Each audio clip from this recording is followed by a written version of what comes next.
Money actually makes people depressed, right? When they don't have it. But what if I told you that God knows that you need money?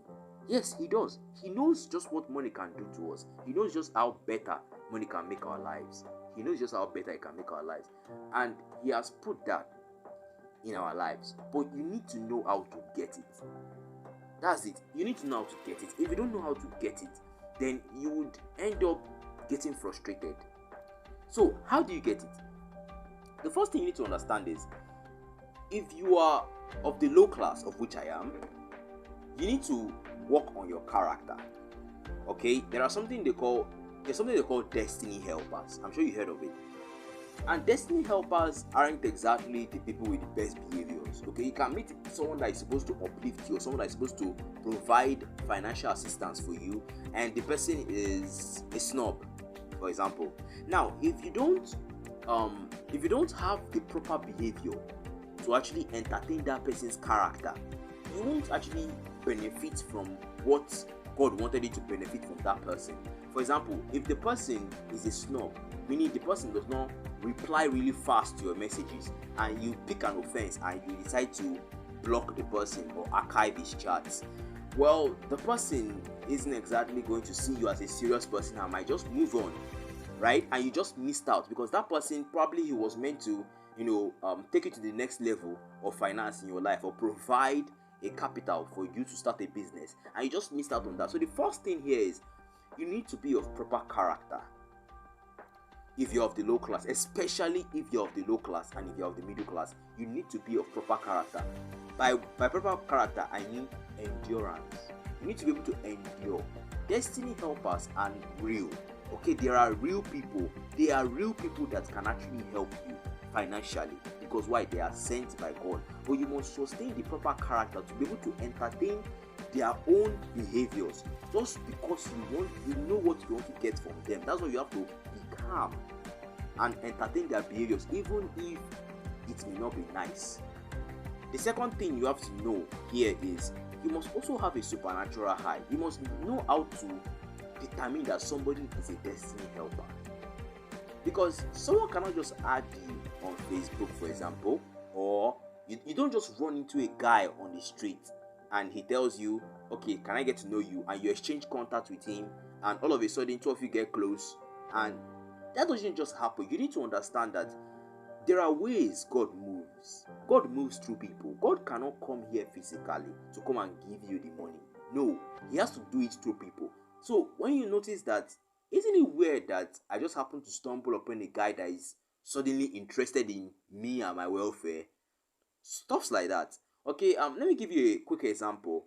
When I was in my university, there was this guy that was living opposite my door, and I don't actually relate with people much. So this morning, this guy woke up and suddenly came to knock on my door and told me he dreamt about me, and he said some stuffs, and I was really weirded out, because I was like, what is the meaning of this? And that was, really weird. So when something weird happens, you really want to question that. That's how you determine destiny helpers. If the person has good intentions towards you, and the person is the first person to make a move towards your betterment, for example, providing finances, the person might not provide finances but might provide opportunities in your life. For example, an opportunity to make money, an opportunity to get a contract, an opportunity to meet someone of higher authority or influence. These are destiny helpers. Destiny helpers don't necessarily give you money, okay? But if you're lucky to meet the one that give you money, then that's just purely your luck. Now, the last thing I want to touch here is patience. In order to get that money that God has put for you in your life, you need to be patient. Yes, you need to be patient, and you need to endure. God knows that you can barely feed 3 times a day. Okay? He knows that you can barely feed 3 times a day. He knows that you find it hard to eat. He knows.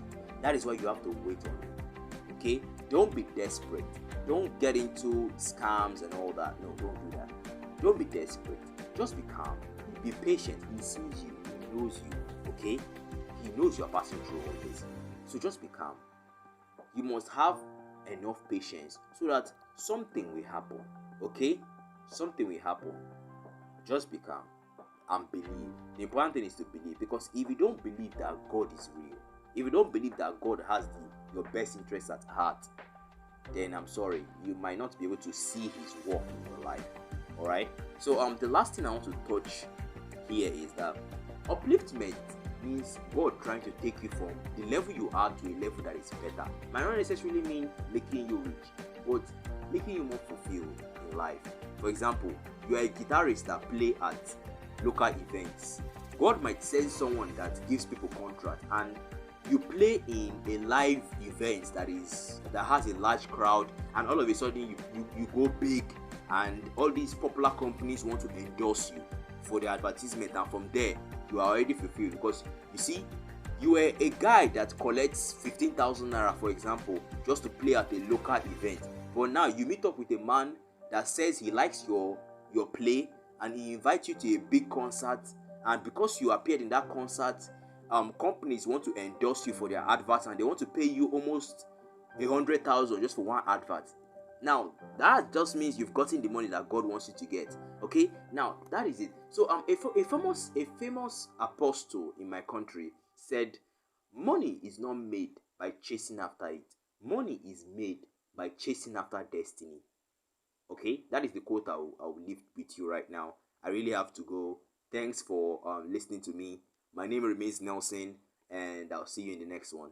Thanks so much. Take care.